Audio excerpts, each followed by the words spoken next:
The Constitution of India, Preamble.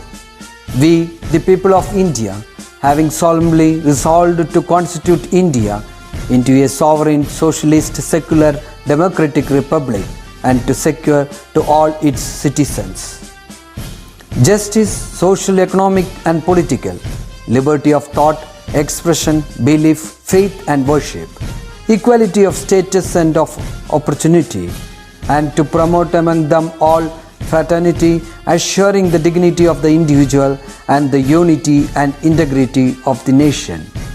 In our Constituent Assembly, this 26th day of November 1949, do hereby adopt, enact and give to ourselves this Constitution.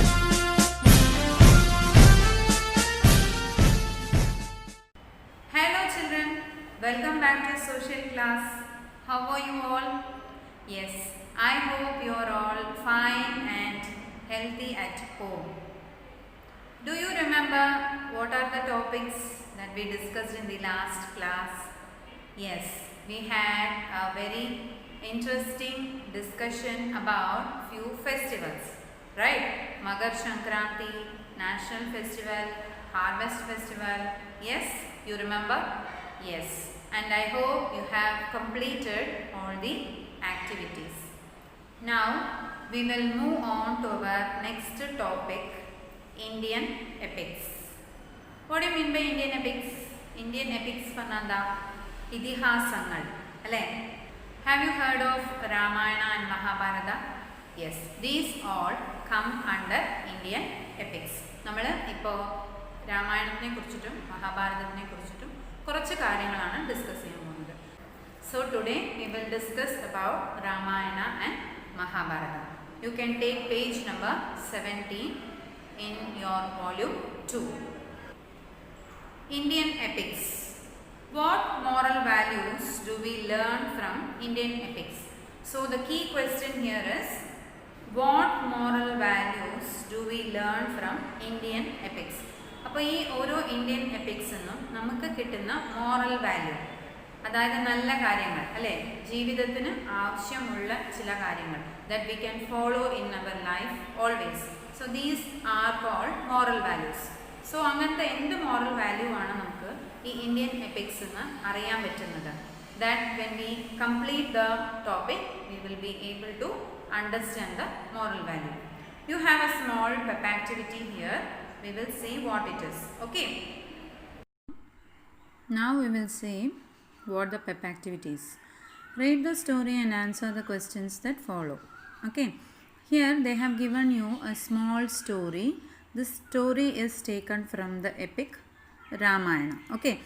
I will tell you the story in short. Short ആയിട്ട് ഈ story എന്താണെന്നുള്ളത് teacher പറഞ്ഞു തരാം. You have to read the story once again. ഒന്ന് വായിച്ചു നോക്കണം ഈ story. Okay, കേട്ടു എന്ന് പറഞ്ഞിട്ട് വായിക്കാതിരിക്കരുത്. You have to read the story.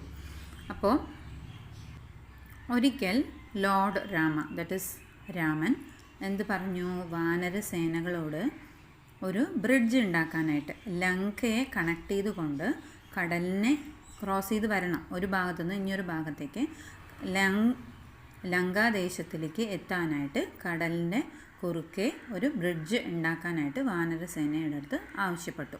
അപ്പോൾ വാനരസേന ഈസ് വെരി പവർഫുൾ, അവർക്ക് വളരെ പവർഫുള്ളാണ്. അപ്പോൾ അവർ വലിയ വലിയ റോക്സും വലിയ ട്രീസും ഒക്കെ എടുത്തുകൊണ്ട് ബ്രിഡ്ജ് ഉണ്ടാക്കാനായിട്ട് തുടങ്ങി. അപ്പോൾ ഒരു ലിറ്റിൽ സ്ക്വിരിൽ, ഒരു അണ്ണാൻ ഇത് കണ്ടിട്ട് ലോർഡ് രാമനെ ഹെൽപ്പ് ചെയ്യണം എന്നുള്ള വളരെ വലിയ ഒരു ആഗ്രഹത്തോടെ ഒരു പിടി മണ്ണ് എടുത്തുകൊണ്ട് ആ കൺസ്ട്രക്ട് ചെയ്യണ അടുത്തേക്ക് കൊണ്ടുപോയിട്ട് കൊടുത്തു. അപ്പോൾ ഇത് കണ്ടപ്പോൾ വാനരസേന എന്ത് ചെയ്തു? ചിരിച്ചു. ഇതുകൊണ്ട് ഒന്നും ആവില്ല, നിന്നെ ഞങ്ങൾക്ക് ആവശ്യമില്ല എന്ന് പറഞ്ഞിട്ട് പറഞ്ഞയച്ചു. പക്ഷേ അണ്ണാൻ എന്താ പറഞ്ഞത്? എനിക്ക് വളരെ വലിയ പാറകളൊന്നും ചുമക്കാൻ പറ്റിയില്ലെങ്കിലും എന്നാലായ ചെറിയ ഒരു ഹെൽപ്പ് ഞാൻ ചെയ്യും, എന്നെ ചെയ്യാൻ അനുവദിക്കണം എന്ന് പറഞ്ഞ് റിക്വസ്റ്റ് ചെയ്തു. പക്ഷേ വാനരസേന അത് സമ്മതിച്ചു കൊടുത്തില്ല. നിൻ്റെ ഈ ഒരു പിടി മണ്ണും കൊണ്ട് ഒന്നും ആവാനില്ല എന്ന് പറഞ്ഞിട്ട് വേണ്ടാന്ന് പറഞ്ഞ് പറഞ്ഞു വെച്ചു വിട്ടു. അപ്പോൾ ഇത് കണ്ട് ലോർഡ് രാമ എന്ത് ചെയ്തു? സ്ക്വിറലിൻ്റെ അടുത്തേക്ക് വന്നിട്ട് അണ്ണാനെ കയ്യിലെടുത്തു. എന്നിട്ട് പറഞ്ഞു, അണ്ണാനെ കയ്യിലെടുത്തിട്ട് വാനരസേനയോട് പറഞ്ഞു, നമ്മൾ ബാക്കിയുള്ളവരെ എപ്പോഴും കളിയാക്കാൻ പാടില്ല. അവരുടെ വീക്ക്നെസ്സിനെ കുറിച്ചിട്ടും അവർ ചെറുതാണ് എന്നുള്ളതിനെ കുറിച്ചിട്ടും നമ്മൾ ബാക്കിയുള്ളവരെ കളിയാക്കാൻ പാടില്ല. എല്ലാവരും സമമാണ്. ഒരു ചെറിയ ഒരു ശ്രമമാണെങ്കിലും അത് വലിയ കാര്യമാണ് എന്ന് പറഞ്ഞിട്ട് എന്ത് ചെയ്തു? വലിയ കാര്യമാണ് എന്ന് പറഞ്ഞിട്ട് സ്ക്വിറിൽ കൊണ്ടുവരുന്നത്, ദാറ്റ് ഈസ് അണ്ണാൻ കൊണ്ടുവരുന്ന ചെറിയ ചെറിയ കല്ലുകൾ പോലും ഈ ബ്രിഡ്ജ് ഉണ്ടാക്കാനായിട്ട് ഹെൽപ്പ് ചെയ്യാൻ പറ്റും എന്ന് പറഞ്ഞിട്ട് കണ്ണനെ എടുത്തുകൊണ്ട് അതിൻ്റെ മുതുകത്ത് തലോടി കൊടുത്തു. അപ്പോൾ ഈ അണ്ണാൻ്റെ മേലെ ഉള്ള 3 വരകൾ രാമൻ അണ്ണാനെ തലോടിയപ്പോൾ രാമൻ്റെ വിരലിൻ്റെ അടയാളമായിട്ടാണ് ഹിന്ദുസ് കൺസിഡർ ചെയ്യുന്നത്. ഓക്കെ, അങ്ങനെയാണ് അണ്ണാൻ്റെ മുതുകത്ത് മേലെ 3 വരകൾ വന്നതായിട്ട് നമ്മൾ വിശ്വസിക്കുന്നത്. ഓക്കെ, സോ രാമ എന്ത് ചെയ്തു? റബ്ബ് ചെയ്തു, തലോടി കൊടുത്തു അണ്ണാരെ കണ്ണൻ്റെ. ദാറ്റ് ഈസ് രാമൻ എന്ത് ചെയ്തു? ആ അണ്ണാനെ എടുത്തിട്ട് മുതുകത്ത് ഇങ്ങനെ തലോടി കൊടുത്തു. അപ്പോൾ രാമൻ്റെ 3 വിരലുകളാണ് അണ്ണാൻ്റെ മേലെ 3 വരകളായിട്ട് ഉള്ളതായിട്ടാണ് പറയുന്നത്. അപ്പോൾ വാനരസേന എന്ത് ചെയ്തു? അവരുടെ മിസ്റ്റേക്ക് മനസ്സിലാക്കി അവർ സോറി പറഞ്ഞു. എന്നിട്ട് അവരൊന്നിച്ച് ബ്രിഡ്ജ് ഉണ്ടാക്കാനായിട്ട് തുടങ്ങി. ഓക്കെ, അപ്പോൾ അതിനെ ബേസ് ചെയ്തിട്ടുള്ള 2-3 ചോദ്യമാണ് ഇവിടെ തന്നിരിക്കുന്നത്. Have you ever helped any one complete there job? അപ്പോൾ നിങ്ങൾ ആരെങ്കിലും ഇതുപോലെ സഹായിച്ചിട്ടുണ്ടോ ഒരു ജോബ് കംപ്ലീറ്റ് ചെയ്യാനായിട്ട്? ഉണ്ടെങ്കിൽ ഉണ്ട്, യെസ്, അല്ലെങ്കിൽ നോ. ഓക്കെ, അപ്പോൾ second question, how would you have felt if they had made fun of you? അപ്പോൾ നിങ്ങളിങ്ങനെ സഹായിക്കാൻ പോകുമ്പോൾ നിങ്ങളെ കളിയാക്കിയിട്ടുണ്ടെങ്കിൽ നിങ്ങളെങ്ങനെയാണ് ഫീൽ ചെയ്തത്?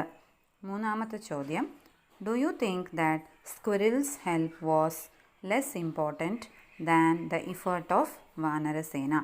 അപ്പോൾ സ്ക്വിറിലിൻ്റെ ഹെൽപ്പ് ഇമ്പോർട്ടൻ്റ് അല്ല എന്ന് നിങ്ങൾക്ക് തോന്നിയിട്ടുണ്ടോ? ദാറ്റ് ഈസ് വാനരസേനയുടെ ഇഫേർട്ട് നോക്കുമ്പോൾ സ്ക്വിറിലിൻ്റെ ഇഫേർട്ട് ഒന്നും അല്ല എന്ന് നിങ്ങൾക്ക് തോന്നിയിട്ടുണ്ടോ എന്നുള്ളതിനെ കുറിച്ചിട്ടാണ് നിങ്ങൾ മൂന്നാമത്തെ ചോദ്യം എഴുതേണ്ടത്. ഓക്കെ, സിമ്പിൾ ആക്ടിവിറ്റിയാണ്, എഴുതാൻ ശ്രമിക്കുക. സ്റ്റോറി ഒന്നും കൂടെ വായിച്ച് നോക്കുക. Okay, so we did the pep activity here. I hope you understood what is the story is all about. We will continue the chapter now. The above story is from the epic Ramayana. So the story here that we discussed is from the epic Ramayana. Ramayanam എന്നുള്ള ഇതിഹാസത്തിൽ നിന്ന് എടുത്ത ഒരു കഥയുടെ ഒരു ഭാഗമാണ് നമ്മളിവിടെ ഇപ്പോൾ Pep activity ആയിട്ട് ഡിസ്കസ് ചെയ്തത്. An epic is a long poem that narrates the stories of heroic people. So എന്താണ് പറയുക, ആവേശം കൂടിയ ഈ ഹീറോയിസം അങ്ങനത്തെ ഉള്ള ആൾക്കാരെ കുറിച്ചുള്ള പോയമാണ്. ഈ പോയത്തിലൂടെയാണ് അവർ ആ സ്റ്റോറീനെ എക്സ്പ്ലെയിൻ ചെയ്യുന്നത്. ഓക്കെ, ഒരു വലിയ പോയമിൻ്റെ ഒരു രൂപത്തിലാണ് ഈ സ്റ്റോറി എക്സ്പ്ലെയിൻ ചെയ്യുന്നത്. നല്ല ഹീറോയിസം ഉള്ള പീപ്പിളിനെ കുറിച്ചിട്ടാണ് ഈ ഒരു എപ്പിക്ക് എപ്പോഴും ഉണ്ടാവാറുണ്ട്. Ramayana and Mahabharata are the 2 main epics of India. So ഇപ്പോൾ ഇന്ത്യൻ എപ്പിക്സിൽ വളരെ ഇമ്പോർട്ടൻ്റ് ആയ 2 ആണ് Ramayana and Mahabharata. Many fascinating stories from the Indian epics are associated with Hindu festivals. So ഈ ഇന്ത്യൻ എപ്പിക്സിനെ അവിടെയും ഇവിടെയും റിലേറ്റ് ചെയ്തിട്ടാണ് നമ്മുടെ ഫെസ്റ്റിവൽസ് ഉള്ളത്. And as we discussed that Diwali നമ്മൾ എങ്ങനെയാണ് പറഞ്ഞത്? രാവണനെ കൊന്നിട്ട് അയോധ്യയ്ക്ക് തിരിച്ചു വന്ന ദിവസമാണ് ദിവാലി ആയിട്ട് കൺസിഡർ ചെയ്യുന്നതെന്ന് പറയുന്നത്. From where it is related? Yes, it is related with Ramayana. Right, so we will discuss now in detail about the epic Ramayana. You can take page number 19. Rama is an avatar of the Hindu god Vishnu. So Raman വിഷ്ണുവിൻ്റെ ഒരു അവതാരമായിട്ടാണ് consider ചെയ്യുന്നത്. The epic that narrates the life history of lord Rama is called Ramayana. വിഷ്ണുവിൻ്റെ ഒരു അവതാരം ആണ് രാമയുടെ life history. the രാമൻ്റെ ലൈഫ് ഹിസ്റ്ററിനെ എക്സ്പ്ലെയിൻ ചെയ്യുന്ന ഒരു എപ്പിക്കാണ് Ramayana. This epic was composed in Sanskrit by sage Valmiki. Who composed Ramayana? Yes, Valmiki ആണ് ഇതിൻ്റെ composer. Hindus celebrate Diwali to pay tribute to Lord Rama. Ramayana comprises many short stories from which we can learn important moral values. So in Ramayana there are many short stories. Ramayanam എന്നുള്ള വലിയ ഒരു എപ്പിക്കിൽ കുറേ short stories ഉണ്ട്. ആ ഓരോ short സ്റ്റോറിയും നമുക്ക് ഓരോ moral value പറഞ്ഞു തരുന്നുണ്ട്. Okay, now we will move on to the next epic, that is Mahabharata. Mahabharata is a collection of stories believed to have been compiled by sage Vyasa. Mahabharatam ആരാണ് compose ചെയ്തത്? Yes, വ്യാസ എന്ന് പറയുന്ന ഒരു sage ആണ് ഈ Mahabharatam compose ചെയ്യുന്നത്. It tells us the story of two families of cousins, Kauravas and Pandavas. So കൗരവരുടെയും പാണ്ഡവരുടെയും ഒരു ലൈഫ് ഹിസ്റ്ററിയാണ് ഈ മഹാഭാരതത്തിൽ പറയുന്നത്. Bhagavad Gita, a dialogue between Lord Krishna and Arjuna, is a part of Mahabharata. Krishnan അർജുനന് കുറേ ഉപദേശങ്ങൾ കൊടുത്തിട്ടുണ്ട്. അതിനെക്കുറിച്ച് പറയുന്നതാണ് Bhagavad Gita. There are many festivals celebrated in India based on incidents in the Mahabharata. For instance, Krishna Janmashtami is celebrated by Hindus to rejoice the birth of Lord Krishna. So in Mahabharata they are discussing about many incidents. മഹാഭാരതത്തിൽ കുറേ ഇൻസിഡൻസിനെ കുറിച്ചിട്ടുള്ള കാര്യങ്ങളുണ്ട്. ആ ഇൻസിഡൻസിനെ നമ്മൾ പല ഫെസ്റ്റിവലായിട്ടും celebrate ചെയ്യാറുണ്ട്. For example, കൃഷ്ണൻ്റെ ജന്മദിനം അല്ലേ, ജന്മാഷ്ടമി ആയിട്ട് നമ്മൾ സെലിബ്രേറ്റ് ചെയ്യാറുണ്ട്. Apart from Ramayana and Mahabharata there are other smaller epics. രാമായണവും മഹാഭാരതവും വലിയ വലിയ എപ്പിക്സ് ആണ്. But we have few smaller epics also. That is, they include Shakuntala, written by Kalidasa. Kalidasan എഴുതിയ ശകുന്തളം, ആൻഡ് ബുദ്ധചരിത. അത് ബുദ്ധചരിത എന്ന് പറയുന്നതും ഒരു സ്മോൾ എപ്പിക്കാണ്. അത് എഴുതിയത് അശ്വഘോഷ. Buddhacharita narrates the life of the Buddha, the founder of Buddhism. ആരാണ് ബുദ്ധിസമിൻ്റെ ഫൗണ്ടർ? ബുദ്ധ. സോ ബുദ്ധനെ കുറിച്ചിട്ടുള്ള ലൈഫ് ഹിസ്റ്ററി, ബുദ്ധൻ്റെ ലൈഫ് ഹിസ്റ്ററിനെ എക്സ്പ്ലെയിൻ ചെയ്യുന്ന ഒരു എപ്പിക്കാണ് Buddhacharita. So the main two epics are Ramayana and Mahabharata. രാമായണത്തിൽ രാമൻ്റെ ലൈഫ് ഹിസ്റ്ററിയാണ് എക്സ്പ്ലെയിൻ ചെയ്യുന്നത്. മഹാഭാരതത്തിൽ കൗരവരുടെയും പാണ്ഡവരുടെയും കാര്യങ്ങളാണ്, അവരുടെ ലൈഫ് ഹിസ്റ്ററിനെ കുറിച്ചിട്ടാണ് ഇതിൽ പറയുന്നത്. And we have few smaller epics, that is Shakuntala and Buddhacharita. So these are the famous epics. ഇതല്ലാതെ കുറേ എപ്പിക്സ് ഉണ്ട്, പക്ഷേ these are considered to be very important. So we will be discussing in detail about these epics in our higher classes. നമ്മൾ കുറച്ചും കൂടെ വലിയ ക്ലാസ്സിൽ പോകുമ്പോൾ കുറച്ചും കൂടെ ഡീറ്റെയിൽഡ് ആയിട്ട് രാമായണത്തിനെ കുറിച്ചിട്ടും മഹാഭാരതത്തിനെ കുറിച്ചിട്ടും പഠിക്കാൻ പറ്റും. But for now, this is enough that you know what the epic is about. So, ആ എപ്പിക് എന്തിനെ കുറിച്ചിട്ടുള്ളതാണ് എന്നുള്ളതിൻ്റെ മാത്രം ഡിസ്കഷനെ ഇവിടെ ചെയ്തിട്ടുള്ളൂ. Okay, so we will see what the conclusion is. You have a small activity 7.12. Look at the pictures below and identify the Indian epics they are from. So, picture കണ്ടിട്ട് ഏതാണ് ഇന്ത്യൻ എപ്പിക് എന്ന് identify ചെയ്യൂ. Yes, first one is from Mahabharata, next is from Ramayana, and the third is from Buddhacharita. Okay, the conclusion is Indian epics teach us important values like loving and respecting our family, keeping our promises, and the need for obedience and discipline. So, Indian epics നമുക്ക് എന്തൊക്കെയാണ് അറിയാൻ പറ്റുന്ന കാര്യങ്ങൾ, എങ്ങനെയാണ് how we need to be love and respect our family, ഓരോരോ family മെമ്പറിൻ്റെ ഇമ്പോർട്ടൻസും അവരെ നമ്മൾ എങ്ങനെയാണ് സ്നേഹിക്കുന്നത്, എങ്ങനെയാണ് നമ്മൾ അവരെ സ്നേഹിക്കേണ്ടത്, നമ്മുടെ ഫാമിലിന് നമ്മൾ എങ്ങനെയാണ് റെസ്പെക്റ്റ് കൊടുക്കേണ്ടത് എന്നുള്ള കാര്യങ്ങളാണ് ഈ ഇന്ത്യൻ എപ്പിക്സിൽ നമുക്ക് പറഞ്ഞു തരുന്നത്. Okay, and how we need to keep our promises. നമ്മളൊരു വാക്ക് പറയുമ്പോൾ അതിന് എത്രത്തോളം ഇമ്പോർട്ടൻസ് ഉണ്ട്. നമ്മൾ പ്രോമിസ് ചെയ്യുമ്പോൾ അത് we should keep up our promise, അതിൻ്റെ ഇമ്പോർട്ടൻസും. പിന്നെ obedience, how we need to be obedient. നമ്മളെക്കാളും മൂത്തവർ പറയുമ്പോൾ അതെങ്ങനെയാണ് അനുസരിക്കേണ്ടത്, അവരെ നമ്മൾ എങ്ങനെയാണ് റെസ്പെക്ട് ചെയ്യേണ്ടത്, അങ്ങനത്തെ ഉള്ള കാര്യങ്ങൾ. പിന്നെ ഡിസിപ്ലിൻ, ചിട്ട അല്ലേ, ഇന്ന കാര്യം ഇന്ന പോലെ ചെയ്യാൻ പറ്റുള്ളൂ അല്ലേ, ഇങ്ങനെയൊക്കെ ഇങ്ങനത്തെ രീതിയിൽ അല്ലേ. നമ്മളിപ്പോൾ സ്കൂളിലേക്ക് വരുമ്പോൾ ഡിസിപ്ലിൻഡ് ആയിട്ട് വരുന്നുണ്ട്, യൂണിഫോം ഇടുന്നുണ്ട്, ഷൂസ് ഇടുന്നുണ്ട്. Same way how we need to be discipline in our life. ചെയ്യേണ്ട കാര്യങ്ങൾ, ചെയ്യാൻ പാടാത്ത കാര്യങ്ങൾ, അങ്ങനത്തെ കുറേ കാര്യങ്ങളാണ് ഈ ഇന്ത്യൻ എപ്പിക്സ് എന്ന് നമുക്ക് അറിയാൻ പറ്റുന്നത്. So when you get time you can try reading these books. Okay, അപ്പോൾ നമ്മുടെ മുത്തശ്ശിമാരും അല്ലെ നമ്മുടെ ഗ്രാൻഡ് പാരൻസ് ഉണ്ടാവുമല്ലോ, അവരുടെ കൂടെ ഇപ്പം നമുക്ക് we have sufficient time. So if your grandparents are at home, you try to sit with them and try to learn many things from these two great epics. Okay, we will discuss the concept map. Okay, now we will discuss the concept map.